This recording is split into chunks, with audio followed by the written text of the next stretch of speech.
Montana Territory, August 1879. The wind rolled hot off the plains, and the coach wheels screeched to a halt outside the small, dust-caked depot in Elkhorn Ridge. Xavier Ellard stood near the water trough, arms crossed, shirt sleeves rolled up to the elbows. His horse, Dusty, snorted beside him, but Xavier's eyes were fixed on the door of the coach. It had been 3 months since the letter arrived. One photograph, one promise. A name, Francesca Albury, a mail-order bride sent from Ohio. She was supposed to be 23, no family left and ready to start over, just like him. The coach door creaked open. A gloved hand reached out first, trembling. Then a woman stepped down, her boot catching awkwardly on the bottom step. She wore a faded blue traveling dress, hat pinned crooked from the long ride. Her face was pale, lips dry and cracked from the heat and dust. She took one step onto the ground, blinked against the sun, and collapsed. Xavier moved fast, faster than he had in years. He caught her just before she hit the ground, arms wrapping around her back. Her head fell against his chest. Her skin was burning hot. "Francesca," he said, voice rough with worry. "You hear me?" She stirred faintly, her breath shallow. "Water." He scooped her up without another word and carried her across the street to the shade behind the feed store. Dust swirled around his boots as he knelt and eased her down gently, then grabbed his canteen from his belt. He held it to her lips. She drank, coughing once, then took a longer pull. Her eyes fluttered open. They were green, striking even through the haze of fever and exhaustion. "You Xavier?" she asked, voice hoarse. "That's me," he said. "You made it, you all right?" She nodded a little, trying to sit up, but he pressed a hand to her shoulder. "Take it slow." "You fainted?" I was trying to make it. The train broke down in Cheyenne. We waited 2 days for another. I ran out of food, thought I could make it to the end." "You did," Xavier said. "You are here now." A soft breath left her lips. "I thought maybe you wouldn't come." "I said I would," he replied, meeting her eyes. "I meant it." Francesca stared at him, sunlight catching the edge of her tired face, and her chin trembled. "I have nothing, Xavier, no one, just me." He looked at her, really looked. Dust clung to her lashes and her hands were shaking, but there was strength in her eyes, and something else too, fear. Not of him, but of being let down again. "Not anymore," he said. "You got me." A tear slipped down her cheek. She tried to hide it, but he caught her hand before she could turn away. He held it firm. She didn't pull back. "Come on," he said gently. "Let's get you home." His cabin sat 2 miles out, nestled between low hills and a cottonwood creek. The ride was quiet, Francesca leaning against him, her head on his shoulder. She was too tired for words, and Xavier didn't press. He'd learned a long time ago that some things healed better in silence. He helped her down, carried her inside like she weighed nothing. The house was simple, one main room, stone hearth, a small bedroom off to the side, clean with fresh linen and a basin of water by the bed. He laid her down gently. "You rest, I'll fix something to eat." She caught his hand before he turned to go. "Why'd you write me?" He paused, met her eyes. "Because I was tired of coming home to an empty house. Tired of talking to the wind. I wanted someone real, someone who wanted a fresh start too." She nodded slowly. "That is what I want." He squeezed her hand. "Then we start here." By nightfall, Francesca managed to eat a bit of broth. Her fever had broken some. She sat propped up in bed, hair down past her shoulders, cheeks flushed with color again. "I was married once," she said quietly, looking down. "He died 3 years ago, consumption. We had no children." Xavier pulled a chair close to the bed. "I was never married. Lost my folks when I was 16, been on my own since." She looked at him then. "You seem kind." "I try to be." She smiled, faint but real. "That matters." The next morning she woke early. Xavier was already outside, splitting logs. She stepped out barefoot, a blanket wrapped around her shoulders. He looked up. She stood in the doorway, the sun behind her. "You should be resting," he said. "I feel better. I want to help." He walked over, handed her a cup of coffee. "You do not have to rush. I want to. I want to earn my place here." He looked at her, quiet for a moment. Then he said, "You already have." Days passed. Francesca grew stronger. She helped in the kitchen, swept the porch, even mended the torn edge of Xavier's shirt. They ate together every night, sometimes in silence, sometimes with laughter. The distance between them got smaller with each passing day. One evening after dinner, they sat on the porch. The sky burned gold and pink over the hills. Her hand brushed his on the bench. He did not move away. "You ever think we might have found each other sooner?" she asked. "I think we found each other when we were meant to," he said. She looked over at him. "You have been nothing but good to me." He met her gaze. "You deserve good." She leaned her head against his shoulder. "I think I am starting to believe that." He wrapped his arm around her. "Then let me help you remember it every day." Francesca closed her eyes, her heart full in a way it had not been in years. She had stepped off that coach thinking she had nothing left, but she had found something here. Something real. And it was only the beginning. The first frost came early that year, threading silver through the grass behind the cabin and icing the creek in the mornings. Francesca stood at the table, sleeves rolled to her elbows, kneading dough while the sun rose pale behind the eastern ridge. The warmth from the hearth coiled around her skirt. She didn't hum, didn't speak, just worked, steady and quiet, her hands sure. The rhythm of it settled her. There was comfort in something that held its shape. Xavier came in from the barn, boots heavy with cold, cheeks ruddy. He set his gloves on the windowsill and leaned his shoulder against the doorframe. She didn't turn to look at him, but she knew he was watching. "You're up early," he said, voice low. "The cows don't wait," she replied without pause, still pressing the dough into shape. "They're not your worry." She wiped her hands on a cloth and faced him. "You think I crossed 4 states to sit idle?" His eyes flickered with something close to amusement, but it didn't break his stillness. "No, I reckon not." She crossed the room and poured him coffee. When she handed it to him, their fingers touched, just briefly. He held the cup but didn't drink. "I've been thinking," he said. "That sounds dangerous." He let out a quiet breath through his nose, not quite a laugh. "The old smokehouse, it's still standing, but barely. If I fix the roof before snow settles in, we could cure meat this winter." She nodded slowly. "I know how to do that. My father raised pigs." He raised an eyebrow, surprised. "You never said, you never asked." He tilted his head. "What else don't I know?" She took the cloth, folded it, and set it on the counter. "I read Latin. I can saddle a horse without help. I once shucked corn for 12 hours straight to keep my uncle from losing his farm." He stepped closer, his boots scuffing the plank floor. "You always this stubborn?" "I prefer the word capable." A beat passed between them, not tense but weighted. Outside, the wind picked up, rattling the window panes. "You're not what I expected," he said, quieter now. She looked up at him, chin lifted. "Neither are you." He touched her elbow, just a brush of fingers. "Is that a bad thing?" "No," she said. "It's the first good surprise I've had in years." Later that day, she helped carry boards from the shed, her breath puffing in the cold. He watched from the ladder as she braced the wall, her gloved hands firm. "Hold it steady," he called. "I've got it." She did. By dusk, the roof was patched, the air thick with cedar and smoke. Francesca sat on the overturned crate, rubbing her wrists. Xavier handed her a tin cup of water and sat across from her.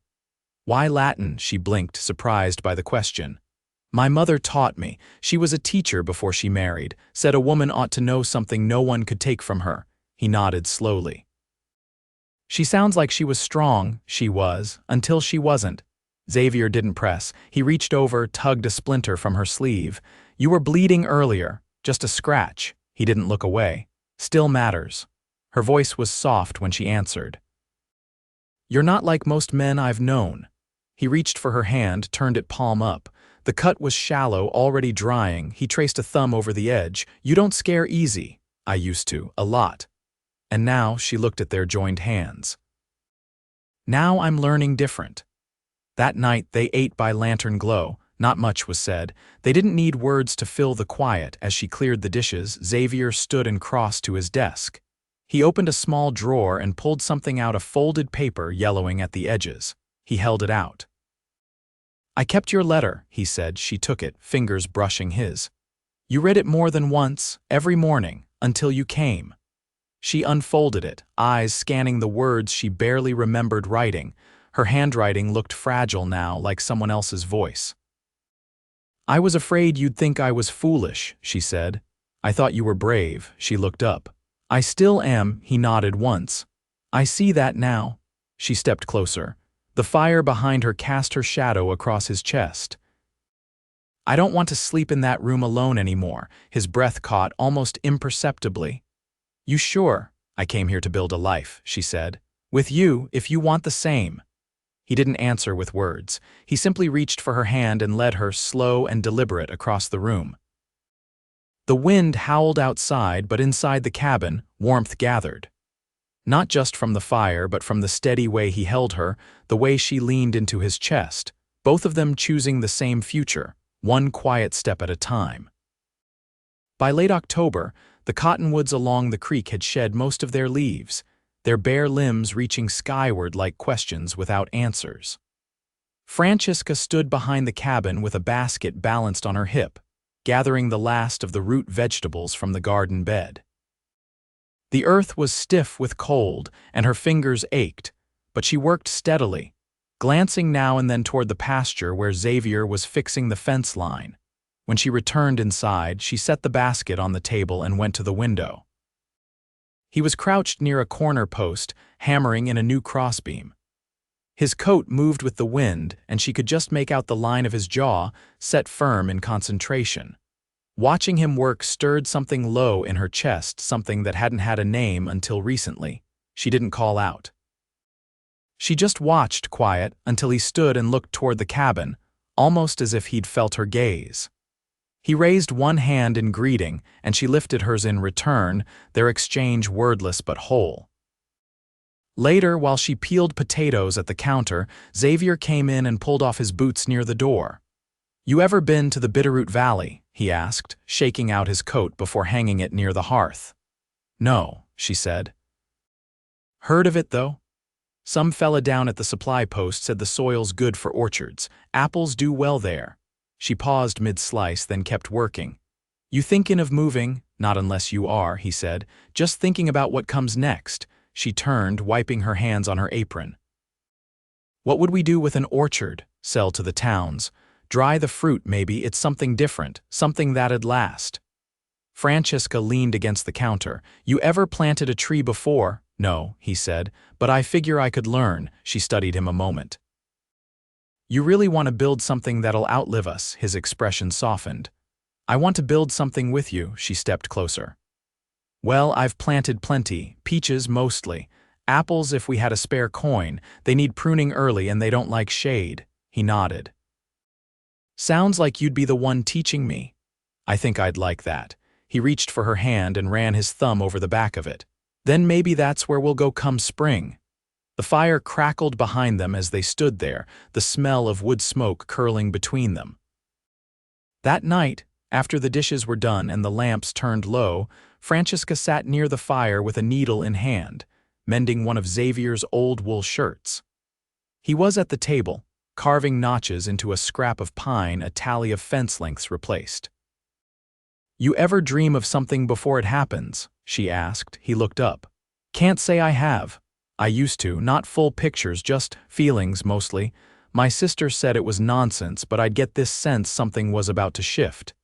You got that feeling now, she nodded. It's not worry. Just change. He set the knife down. You scared of that? No, she said quietly. I think I'm ready for it. They didn't say anything for a while. The wind rattled the shutters once, then moved on. Francesca finished her stitching and folded the shirt neatly in her lap. You think we'll have children? She asked without looking at him. He didn't answer right away. She waited, giving him room. I'd like that, he said finally. If it happens, I'd be glad. If not, I'd still be grateful. She met his eyes. I would too. Their hands found each other again, fingers interlacing over the mended shirt. Before bed, Xavier brought in more firewood, stacking it by the hearth. As he turned, he caught her watching him. You always look at me like that? He asked. I do now. He looked down, a rare smile tugging at the corner of his mouth. I could get used to that. The next morning, they rode out together along the ridge to check the trap lines. Frost clung to the tall grass and the horse's breath steamed in the cold. Francesca rode ahead, her posture easy in the saddle now, and Xavier watched the way she moved like she'd always belonged to this land. At the third trap, she dismounted first, crouched low, and freed a rabbit from the snare with practiced hands. "You sure you weren't raised out here?" he asked, leaning on the horn of his saddle. She stood, brushing her hands on her skirt. "No, but maybe I was meant to be." When they rode back, the sun had climbed higher, melting the frost into dew. As they reached the cabin, Francesca slowed her horse. "Xavier?" "Yeah, when you first saw me step off that coach, what did you think?" He looked over at her, the wind tugging at his collar. "That you were brave and tired. And still standing." She nodded, then said, "I think I fell in love with you before I even hit the ground." He reached for her hand across the space between their horses. "Then I'm glad I was there to catch you." This time she didn't look away, and neither did he. The first snow came on a quiet morning, soft and slow, settling over the hills in a hush that muffled the world. Francesca stood at the window, a shawl wrapped around her shoulders, watching the flakes twist through the air. The garden beds were buried now, the tools stored under canvas in the shed. She turned at the sound of the door. Xavier stepped inside with a bundle of kindling under one arm. His coat was dusted white, and his hair was damp near the crown. He set the wood down by the hearth and brushed the snow from his sleeves. "Storm's heavier to the west," he said. "We'll want to bring the mule inside the lean-to tonight." She nodded, then crossed to the stove. "I boiled oats. There's a bit of dried plum left." He sat down at the table, stretching his legs out in front of him. "You always wake before the sun." "I used to sleep late," she said, spooning the oats into 2 bowls. "But the quiet in the morning, it feels earned." When she set his bowl down, he caught her wrist gently. "You all right today?" She met his eyes. "I dreamed last night my mother was there." She was standing in the kitchen of our old house, humming while she kneaded dough. "What did she say?" She didn't speak, just smiled at me, like she knew I'd landed somewhere steady. He took a breath. "You think she'd approve of this place?" Francesca looked around the cabin, at the quilt folded on the bench, the shelf of jars she'd labeled herself, the pair of boots drying by the hearth. "She'd say I finally stopped running," she said. Xavier didn't reply, just reached for his spoon. The silence between them felt full, not empty.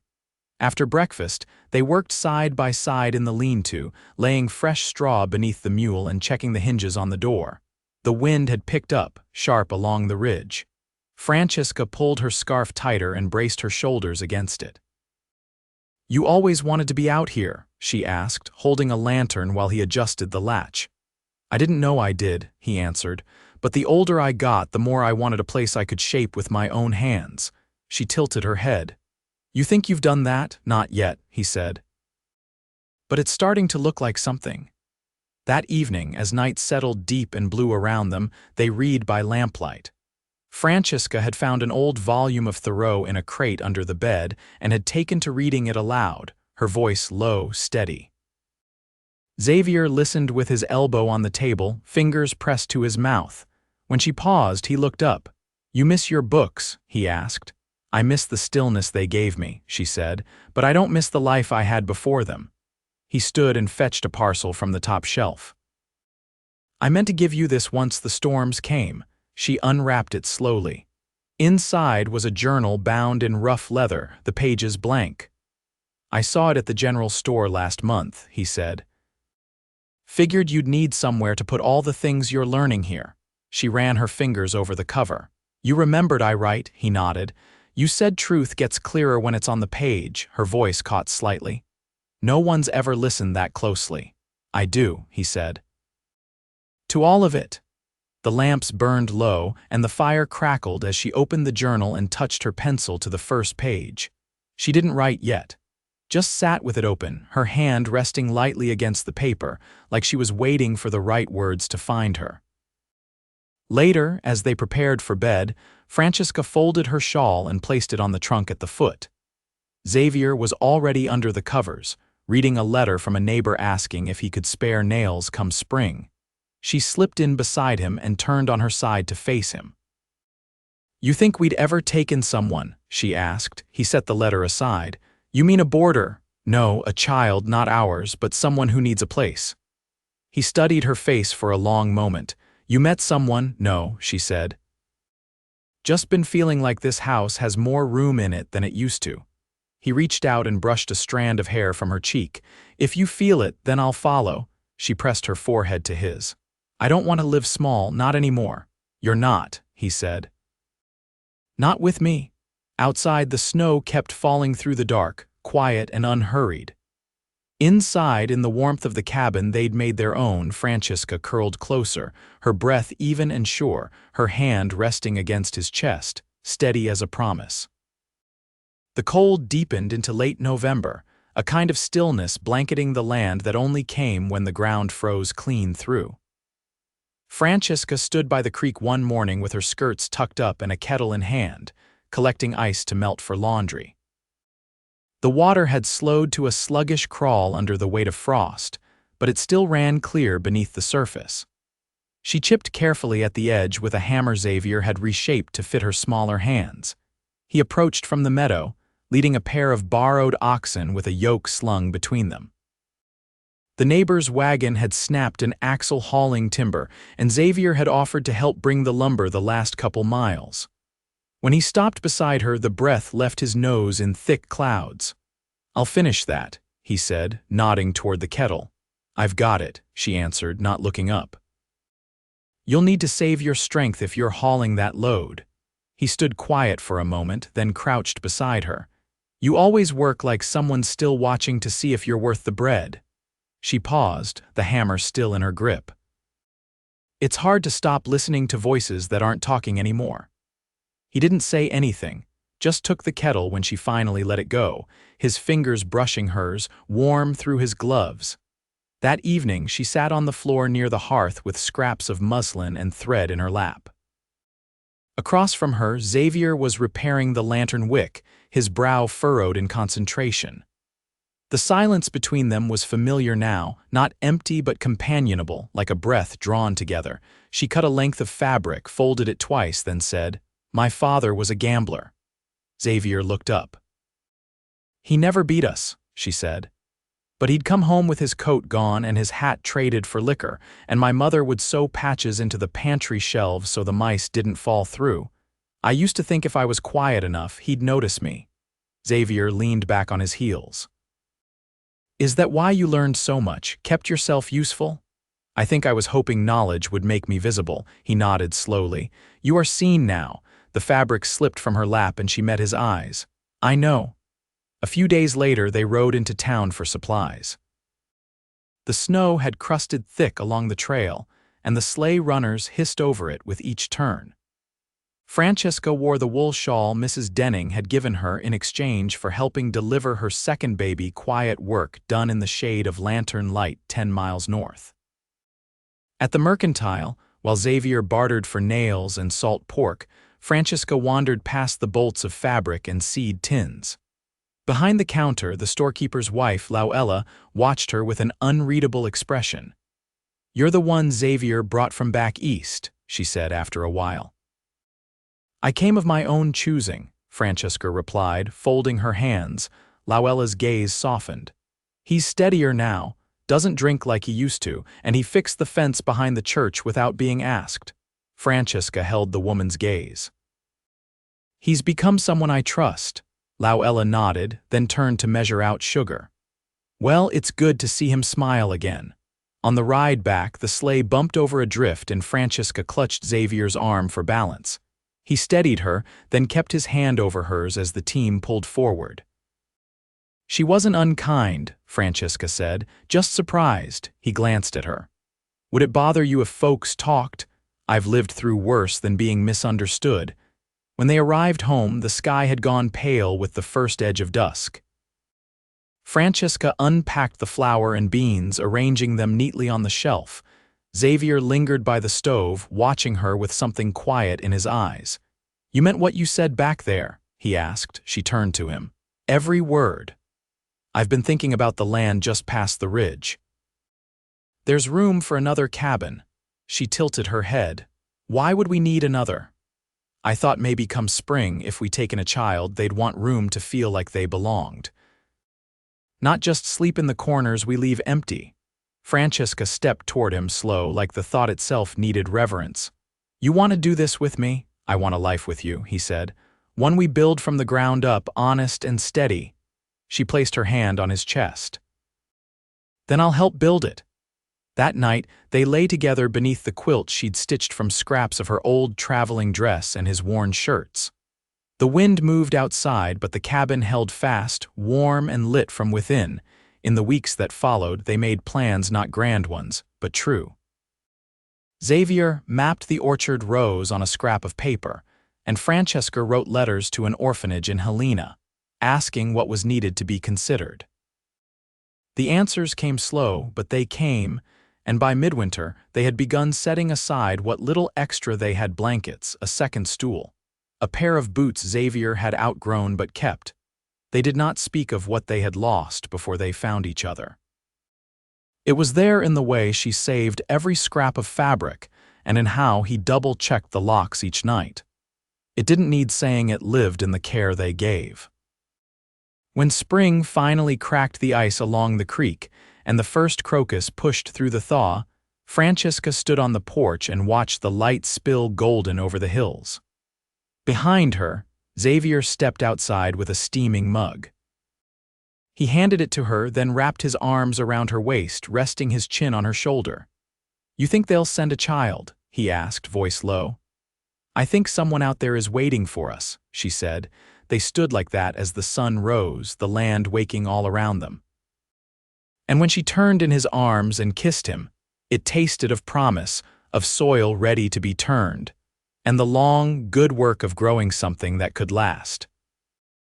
Years later, when the orchard bloomed white against the hills, and a boy with dark hair and a stubborn streak raced between the trees with a wooden sword, Francesca stood in the doorway of the cabin, her hands dusted with flour, smiling as Xavier came in behind her, brushing pollen from his sleeves. He kissed her cheek in passing, and she leaned into him still. They had built their life from quiet things, shared work, honest words, and the kind of love that didn't need to announce itself to be known.